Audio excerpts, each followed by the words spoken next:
Second Chance Inc. has been putting people back to work in Baltimore for decades. The nonprofit deconstructs houses and repurposes the materials to fund training programs on these same construction sites. It's amazing what this organization has done, lifting people out of poverty and also for the environment here in Maryland. They're still operating as an essential business and keeping people employed in a time when unemployment rates have soared. Pete Theodore is the marketing and IT manager for Second Chance Inc., and he joins me this morning to talk about how they are still functioning and how you can get involved. Welcome to Maryland Perspectives, Pete. Thanks, Amelia. Appreciate you having me. How have you altered the way that you operate on a construction site during demolition or what you call deconstruction? Well, right now, when we are sending our crews out to take homes apart or unbuild those structures so that we can save that material from the landfill and sell it for reuse in our store, we are observing all the federal and state guidelines. Fortunately, the way that we operate, there's a natural built-in sort of space and social distancing, and our guys already wear face masks on the job site. So we are equipping them with personal protection equipment and observing everything we can.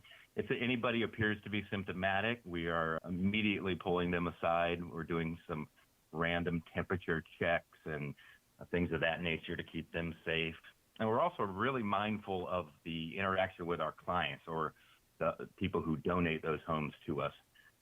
We're keeping a distance. We're doing more mail and telephone communication as opposed to face-to-face, just to go ahead and honor those requirements for social distancing. Pete, what's the last big project you were able to pull apart for your storefront and provide one of your training programs? We're always doing an exciting project here or there. Recently, we were down in Florida, this beautiful 25,000 square foot mansion that we were privileged to go in and harvest all these excellent materials before they would otherwise have been, just demolished. And we actually have a section in our store called Florida Mansion right now. Everything's just been priced and placed, and people can come take a look at it.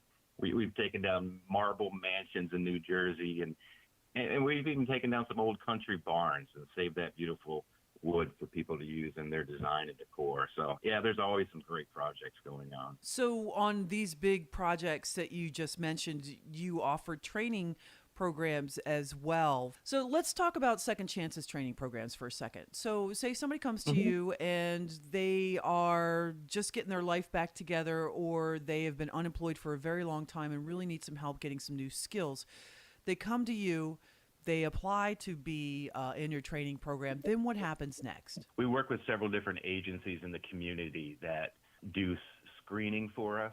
Basically, we are looking to serve the most disadvantaged members of the community, returning citizens from imprisonment, for example, systemic poverty, educational shortfalls, people of that nature who really need a second chance. So whether we're working with Living Classrooms, Center for Urban Families, Maryland New Direction, the Mayor's Office of Employment Development, they screen these people for us to make sure that, they're just people that genuinely want a second chance. We're not interested in looking at their background as much as we are where they are moving forward to in the future, where they want to be. So we try to get the most motivated and those that really do want and have a chance to succeed. Once they come into our program, we have a very formal program in our deconstruction side of things. It's about 16 weeks, 640 hours of intensive on-the-job training, as well as classroom training. These folks will come in and they will definitely learn the trade from a hands-on perspective. Now, once they're done with the, say, 16-week program, are you helping them find jobs? We like to keep them after we've trained them here, for about 6 to 18 months would probably be the average that they stay with us. Some people will rise up and become crew leaders and find advancement opportunities, and so they will potentially be here for many years. But we're not just a job training organization. We want to also be a job placement organization. So people can come here, they can get some skills, earn some credentials, build a resume, do some cross-training within our various programs, and then go out to bigger and better things. So we want them here. We want to be able to nurture them, but we also don't want to keep them. We want them to be able to grow beyond what we can offer them. That's fantastic. And I was introduced to your storefront it was just a long time ago. It was back when you were, I want to say, over near the old Woolworths building, and you had this old bar from Philadelphia that you had salvaged, and it was amazing. I'm like, wow, where do you find this stuff? And then I got to know what your program does, and it's really, really great work that you're doing. So now you just said you had the Florida Mansion stuff in the store. It's all priced and ready to go. You also have things like flooring and Gothic lamps and an antique ticket booth that I was eyeballing. Tell us the story behind that ticket booth. If that thing could tell stories, it would have some stories to tell for sure. The best we can ascertain, it's big, guys. Go to our website and search booth. It'll pop right up. It's marked as 1904, so we're talking 115 years when it was constructed, and it was originally part of a private citizen's boat, his ferry, if you will, and then come World War I, around 1918, it was conscripted into the Navy, so it's also potentially battle service at that time, and then it was made back into a private vessel that used to ferry people back and forth in the Philadelphia area. And it was basically, somebody had just had it in an old furniture warehouse, and we were able to get this story from a couple of the flyers that were attached to that ticket booth. So yeah, if those things could talk, it would be amazing. Right, and people need to just keep checking back to the website or go to the storefront. And where is the storefront located? We are at 1700 Ridgely Street. We are across the road from Horseshoe Casino down by the stadiums. Ah, very good. And are you still open for business right now? Are you considered essential? Fortunately, we are, because we have a lot of building supplies, lumber, appliances, things that people need. We have reduced our days of operation, actually. So we're open right now Thursday through Sunday from 9 to 5. Usually we're a 7-day-a-week operation, and we may be getting back to that shortly. But for now, it's Thursday through Sunday. And you can come drop off donations if you have been doing some spring cleaning like a lot of us, and you can shop during that time as well. I can imagine some of the stuff you're getting. People have just been, I know I personally have gone through and cleaned my house at least 3 or 4 times at this point.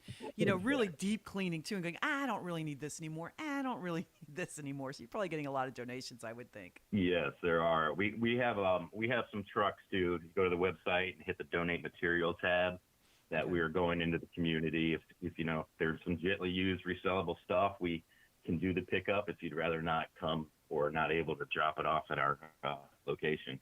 Very good. And I see you started a food pantry for the communities that you're working with as well. Obviously, I've talked to the Maryland Food Bank a couple times since the crisis started, but it's nice to see that you're kind of refining that and getting really into the workers that you're and their families. You're helping them out. Yeah, we're doing everything we can. I mean, our employees are our mission for sure. And, to be honest, a lot of them are living paycheck to paycheck. There's not a lot of safety net there. So we've done everything we can to try to keep hours consistent for them, whether, we're creating projects or getting to some projects that have been on the back burner. Food pantry is just another way to try to meet some of those essential needs. We encourage the community to, anytime we're open that Thursday to Sunday, to drop off, cleaning supplies, non-perishable food items, toilet paper, of course, right? Yeah, right. And just things that they can use. We have 30 to 40 employees every Friday that we are disinfecting those items and giving to them, and they're really grateful for that. So we appreciate the community stepping up and helping us very much with that. So everything that we've talked about today, Pete, where can people go to learn more online? Probably the best spot is our website, Second Chance Inc., secondchanceinc.org. We're all over the social media platforms as well, so wherever you like to check in on social media, find us at Second Chance Inc. would be great. You can also give us a call if you need anything. 410-385-1700 is our main telephone number, and we'd love to hear from you. Pete Theodore is the marketing and IT manager at Second Chance Inc. in Baltimore. I'll make sure I get those links up on our website, 98online.com. Thanks for sharing the good works of Second Chance with us today and continuing to transform the lives and make Maryland greener. Excellent. I really appreciate this opportunity. Thank you.